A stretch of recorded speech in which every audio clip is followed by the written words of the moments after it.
이 한국의 인생공부라는 SNS 대표인 신용주 박사가 저술한 책 중에 졸업선물이라는 그런 책이 있는데요. 그 책에 이런 구절이 나옵니다. 모두가 잘못하면 꼭 아무도 잘못하지 않는 착각을 들게 한다. 의미가 있죠. 모두가 잘못하면 그 누구도 잘못한 것 같지 않는 착각을 불러 일으킨다. 의미 있는 표현입니다. 오늘날 제약이 편만하고 또 관행이 되어버린 이 시대의 현상을 단적으로 말해주는 한 내용이 아닌가. 모두가 다 죄인이고 범죄이다 보니까 누가 죄인이고 범죄인지를 알 수 없는 그런 상황, 이런 현상, 마지막 때의 현상의 한 모습인 것 우리가 생각하게 됩니다. 누가복음 17장에서 예수님은 종말의 때를 설명하시면서 두 가지로 알려주십니다. 노아의 때하고 또 롯의 때와 같다.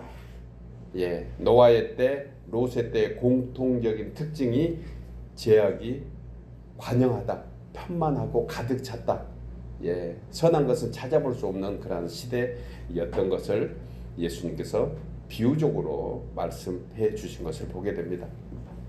창세기 6장 5절에 노아의 때는 여호와께서 사람의 죄악이 세상에 가득함과 그 마음으로 생각하는 모든 계획이 항상 악할 뿐임을 보시고 홍수로 세상을 심판하셨습니다. 롯의 때는 어떻습니까? 롯의 상징이 되는 두 성 소돔과 고모라 또한 죄가 죄로 여겨지지 않을 만큼 죄악이 가득 찬 도시였습니다. 한마디로 죄가 너무 넘쳐서 죄가 상식이 되어버린, 그래서 관습이 되고 문화가 되어버린, 그야말로 죄가 죄로 여겨지지 않는 무감각적인 그러한 상태, 그것이 바로 소돔과 고모라 성의 한 특징인 것을 보게 됩니다. 여러분, 오늘날 세상은 모두가 잘못해서 아무도 잘못한 것 같지 않는 착각에 빠지는 시대, 오늘 우리가 살고 있는 것 우리 또한 생각하고 있습니다. 문둥병에 걸린 것처럼 영적 감각을 상실해서 죄가 습관이 되고 습관이 쌓여서 양심이 무뎌진 이때가 하나님의 심판이 임한 그런 종말의 때가 아닌가. 노아의 때와 롯의 때와 같은 때가 오늘날 우리에게 가까이 와 있는 것을 우리는 생각할 수가 있습니다.